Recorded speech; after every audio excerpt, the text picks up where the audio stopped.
Hello, hope you're having a great weekend so far. Welcome to our weekend edition of Arirang News. I'm Daniel Che, here to provide you with the latest.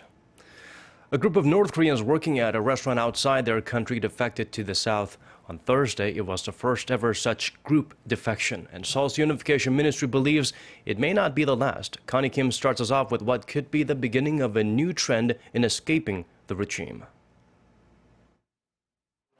There could be more group defections from North Korea, South Korea says, following the defection of 13 North Korean overseas restaurant workers to the south last week.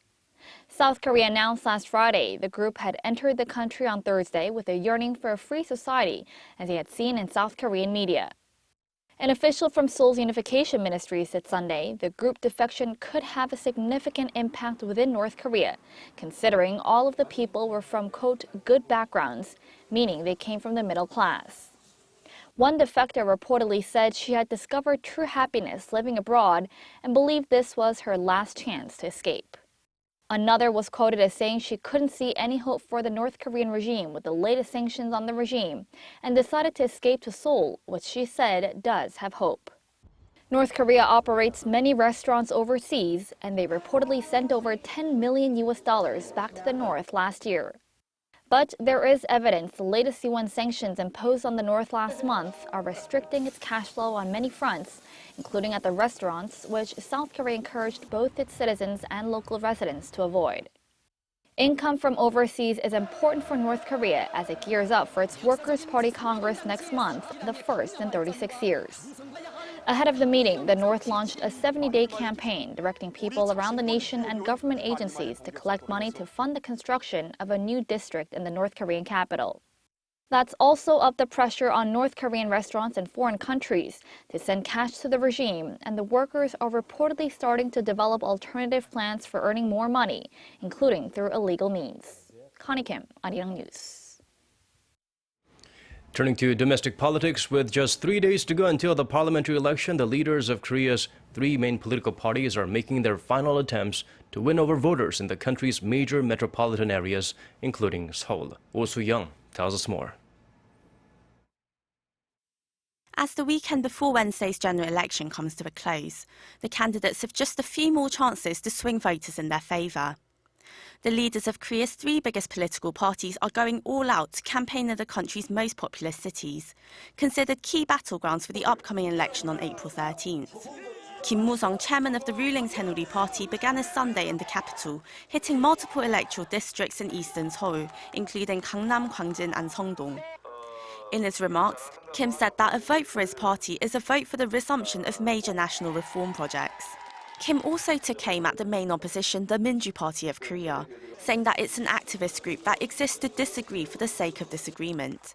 He also hit out at the party's former chairman Moon Jae-in, saying that the Liberal Party had allegedly forged a temporary alliance with the now-dissolved pro-North Korea United Progressive Party during the election 4 years ago, which led to the election of a few UPP members to parliament. This evening, Kim will travel to the southeast city of Ulsan for a late-night campaign event. The Minju Party interim leader Kim Jong-in began his day in northern Seoul and then worked his way over to eastern districts in the capital.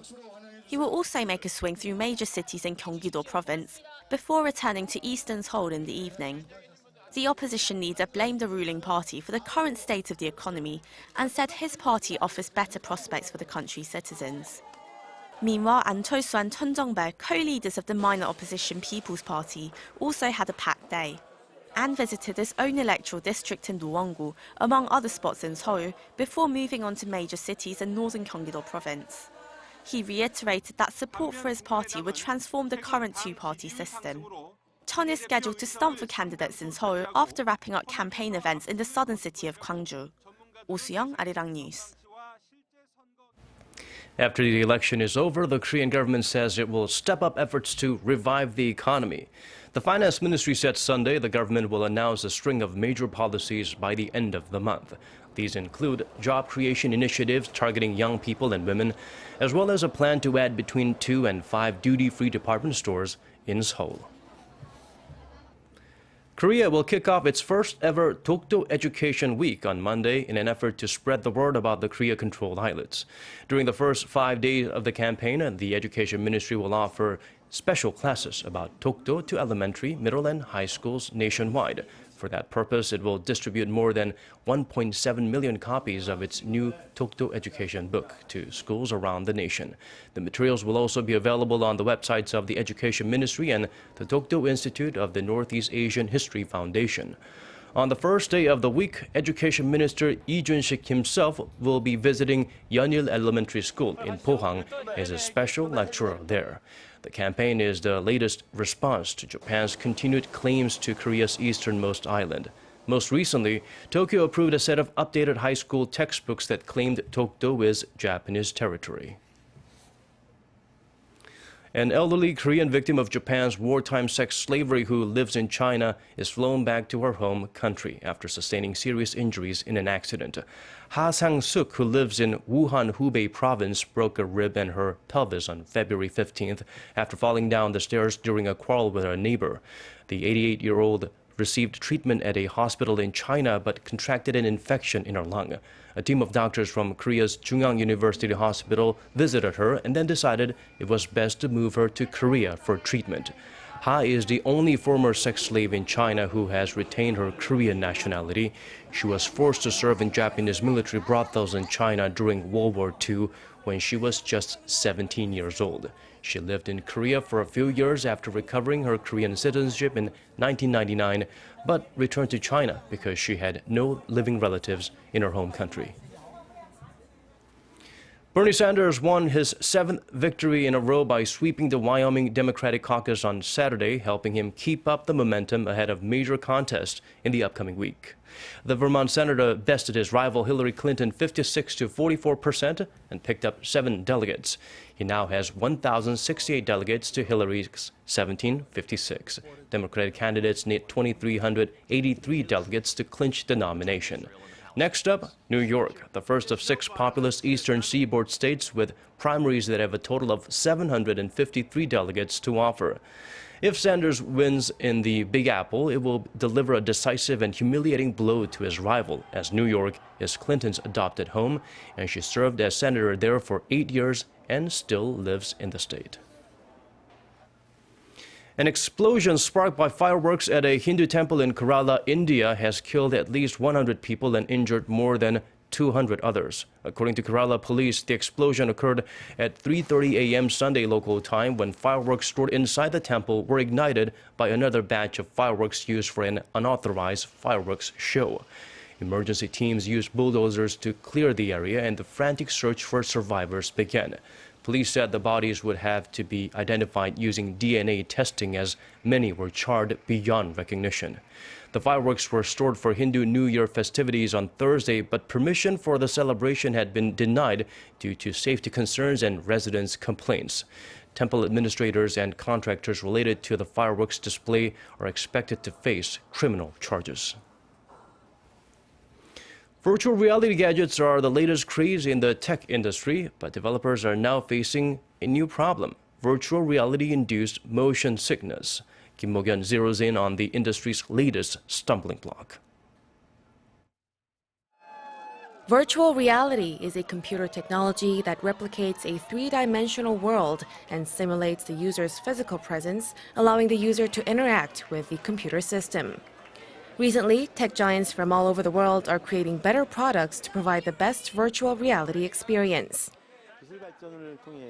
With the development of technology, virtual reality gadgets can now be manufactured at a cheaper cost, thus leading to an abrupt expansion in the industry. But there is still room for improvement. Nearly 2/3 of participants in a study at the University of Wisconsin-Madison became nauseous while watching motion-intense 3D videos through a VR headset. Motion sickness is a product of mismatched sensory information. A classic example is reading in a car. Many people are unable to read in a car because if you have a book in front of you, your visual system says you're sitting still since the book is not moving, but the car continues to accelerate, which causes the reader to feel nauseous. Experts say right now there is no clear solution to the causal relationship between virtual reality and motion sickness. They advise users to keep track of time when using VR headsets to prevent uncomfortable symptoms. Kim Mo-gyun, Arirang News. And now the weather before we go. Don't leave home without your mask if you're in Korea today. Fine dust advisories have been issued for most parts of the nation with an average concentration level of 159 micrograms per cubic meter in Seoul. As for the temperatures on Monday morning, 6 in Seoul, 9 for Daejeon, and 10 degrees Celsius for Gwangju. The mercury will then rise all the way to 19 in the capital, 21 in Daejeon, and 22 in Gwangju. That's Korea for you. Let's check out the weather conditions in other parts of the world and your neck of the woods.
That brings us to the end of this hour's newscast. As always, thank you for watching.